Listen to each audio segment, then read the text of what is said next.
ఫామ్కి నాకు తెలిసినంత వరకు కానిస్టేబుల్ ఎగ్జామినేషన్కి కోచింగ్ సెంటర్ లేవు. ఏ వ్యక్తి కానిస్టేబుల్ ఈవెంట్స్ అయిపోయినా పిలిచి మరీ ఉద్యోగం ఇచ్చేవారు 2006 ముందు. మరి 2006 తరువాత కానిస్టేబుల్ రిక్రూట్మెంట్లో విజయనగరంతో పాటు స్టేట్ మొత్తం విపరీతమైన కోచింగ్ సెంటర్లు వచ్చాయి.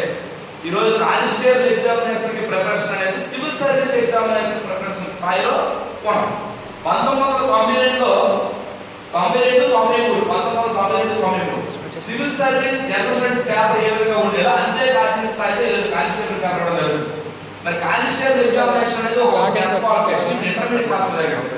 మరి ఇంటర్మీడియట్ మార్చిన ఈ క్వాలిఫికేషన్ కి అడిగిన ప్రశ్న ఏమో పీజీ స్థాయిలో ప్రశ్న అడగడం జరుగుతుంది. మరి ఎందుకు సార్ అడగడం జరుగుతుందంటే ఏమీ లేదండి, పోటీ తత్వం నుంచి అభ్యర్థులు ఎంపిక చేసేది రా. అంటే ఒకప్పుడు పోటీ తత్వం తక్కువగా ఉండేది, సామాజికంగా ఈ ఉద్యోగాలపై కూడా అయ్యేది ఉండేది కాదు. ఈరోజు ఒక యూపీఎస్సీ ఉంటుందని, ఒక ఏబిపిఎస్సీ ఉంటుందని, ఒక స్టాఫ్ సెలక్షన్ కమిషన్ ఉంటుందని, బ్యాంకింగ్ సంబంధించి ఐబిఎస్ ఉంటుందని, అవేవి కూడా రూరల్లో కానీ వెనుకబడిన వర్గాలు కానీ వెనుకబడిన ప్రాంతాలు కానీ ఎవరికి తెలిసేది కాదు. అంతేది సార్ 2011 వరకు కూడా విజయనగరంలో గ్రూప్ 2 అంటే ఎవరికి తెలియదు. మెటీరియల్ కూడా హైదరాబాద్ నుంచి తెప్పించుకోవాల్సి వచ్చిన పరిస్థితి.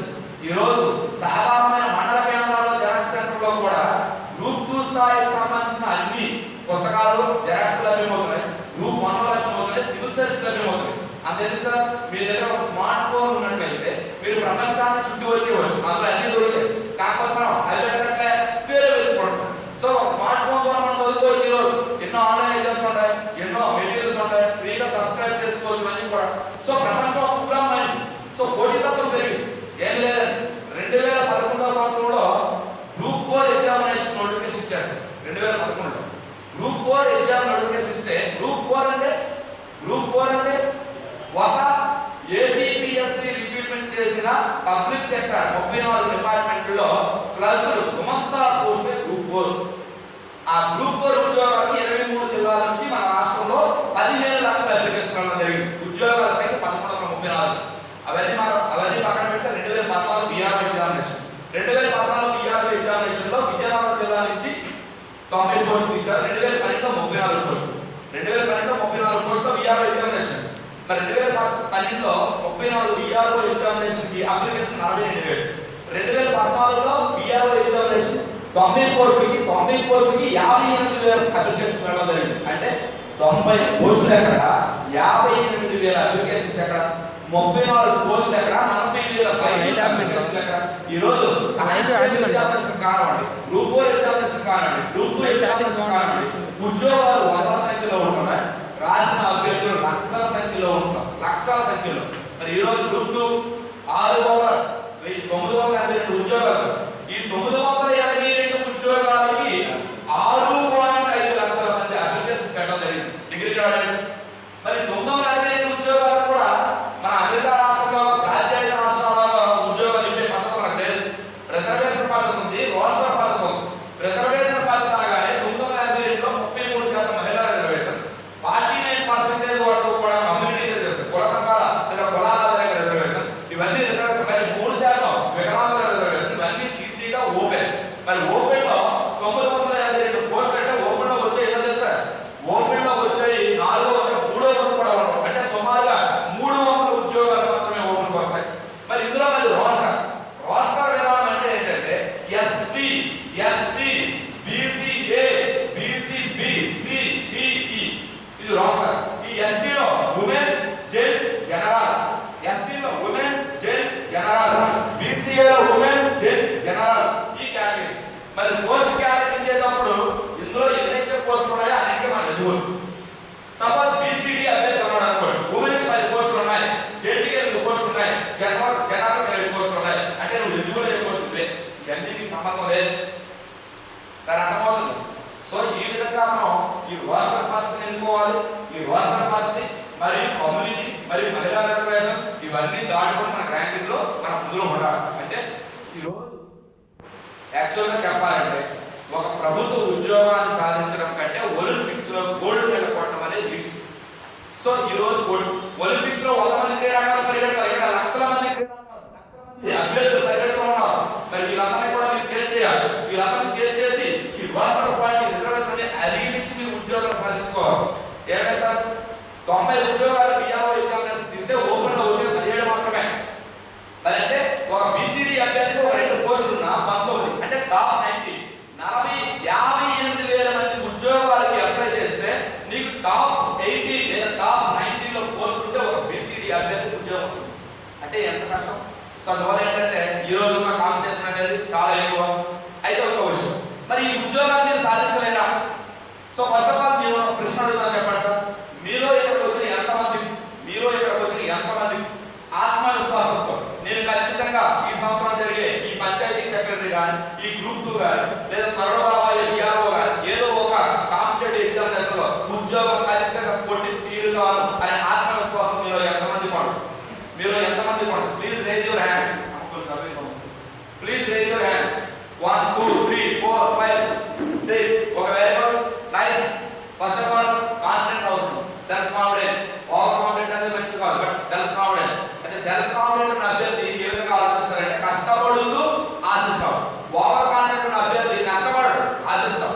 సో ఈ రోజు మీరు సెల్ఫ్ కాన్ఫిడెన్స్ లో ఉండాలంటే మీరందరూ కూడా విజయపథంలో కొంత సాధన చేసుకున్నారనిపిస్తుంది. సరే, మరి ఈ పోటీ తత్వంలో మీరు ఖచ్చితంగా సక్సెస్ కావాలంటే సార్ క్వశ్చన్, ఈరోజు మనిషి యొక్క జీవన పరిణామ క్రమాన్ని పరిశీలిస్తే ఒకసారి మీరు చరిత్ర చదువుకున్నారు. పూర్వ చారిత్రక యుగం, సంధికాల చారిత్రక యుగం.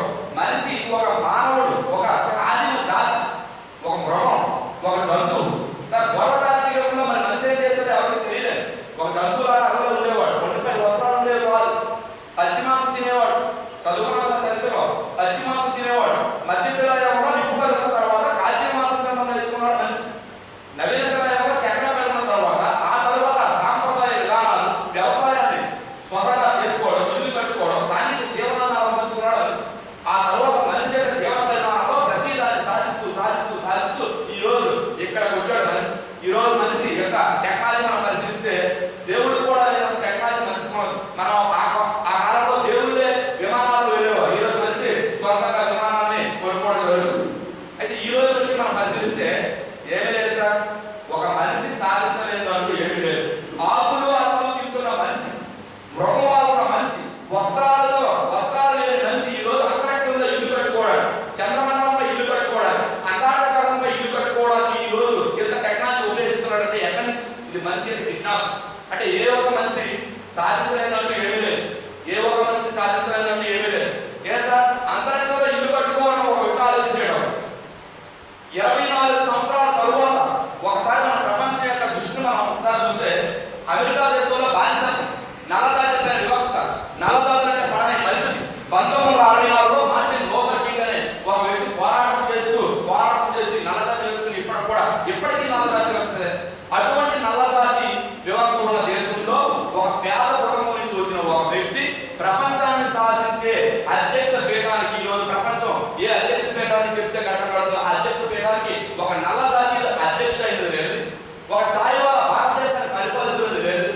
సో ఇన్ని చేస్తున్నది లేదు. ఒక ఐఐటి విద్యార్థి 18 సంవత్సరాలకి కొన్ని 100 కోట్ల సంపాదన చేస్తున్నది లేదు. అంతరిక్షంలో ఇల్లు కట్టుకుంటుంది లేదు. నువ్వు నీ యొక్క కుటుంబం కోసం, నీ జీవితం కోసం, నీ యొక్క కార్యకలాపాల కోసం, నీ దైనందిన జీవితం కోసం ఒక క్లబ్ స్థాయి లేదంటే ఒక ఉద్యోగాన్ని కొట్టుకోలేవా? ఒక్కసారి ఆలోచించండి. మరి వీళ్ళందరూ ఎవరు? ఈరోజు నరేంద్ర మోడీ ఎవరు? అబ్దుల్ కలాం ఎవరు? థామస్ అల్వా ఎడిసన్ ఎవరు? వీళ్ళందరూ మానవులే. మరి వాళ్ళు ఎన్నో ఉన్నత శిఖరాలు సాధించింది లేదు. నువ్వు నీ కోసం, నీ యొక్క జీవితం కోసం, నీ కుటుంబం కోసం ఒక ఉద్యోగాన్ని కొట్టుకోలేవా? ఒక్కసారి ఆలోచించండి. అసాధ్యం అంది ఏమీ లేదు, అన్నీ సాధ్యం. అయితే అది మన యొక్క ప్రయత్నాలు ఉంటుంది. నువ్వు చేసే పని బట్టి ఉంటుంది, నీ యొక్క విశ్వాసం బట్టి ఉంటుంది, నీ ఆలోచన బట్టి ఉంటుంది. అంతే తప్ప ఈరోజు సాధించిన వాడికి సాధించలేని వాడు, స్వామికి విజయానికి ఒకటే సార్. సమయం, time is most important and valuable. ఎందుకు సార్ అంటే ఈరోజు 1982లో ఐబిఎం మైక్రోసాఫ్ట్ అనే సంస్థ సాధించిన డిగ్రీ వరుస ప్రతి సంవత్సరం కూడా ప్రపంచంలో కుబేరులో మొదటి స్థానం సంపాదిస్తున్నాడు. అతను ఫోర్బ్స్ పత్రిక ఇంటర్వ్యూ చేసింది. సార్ ఈ రోజు ఒక సాధారణ కుటుంబం చెప్తున్నా బిల్ గేట్స్ పుట్టినతో ధనవంతుడు కాదు, అలానే ఎన్నెన్నో పీజీలు ఎన్నెన్నో పిహెచ్డీ చేసిన వ్యక్తి కాదు, సాధారణ డిగ్రీ గ్రాడ్యుయేట్. మరి అటువంటి మీరు ఈ రోజు ఇంత అంటే ఈ విధంగా ప్రపంచాన్ని శాసించేంత స్థాయికి ఎలా చేరుకున్నారంటే ఒకటే చెప్పారు. నేను నాకున్న కాలాన్ని మాత్రమే సద్వినియోగం చేసుకున్నాను. 3 గంటలు నా స్పెషల్ అంటే నా యొక్క దైనందిక అవసరాల కోసం ఉపయోగిస్తాను. మిగతాదంతా కూడా నా యొక్క మైక్రోసాఫ్ట్ కంపెనీ కోసం నేను ఆలోచిస్తానని చెప్తుంది. అంటే ఒక వ్యక్తి తన ఆలోచనలు దేనిపై పెడుతున్నాడో దానిలో పురోగతి సాధించడం జరుగుతుంది.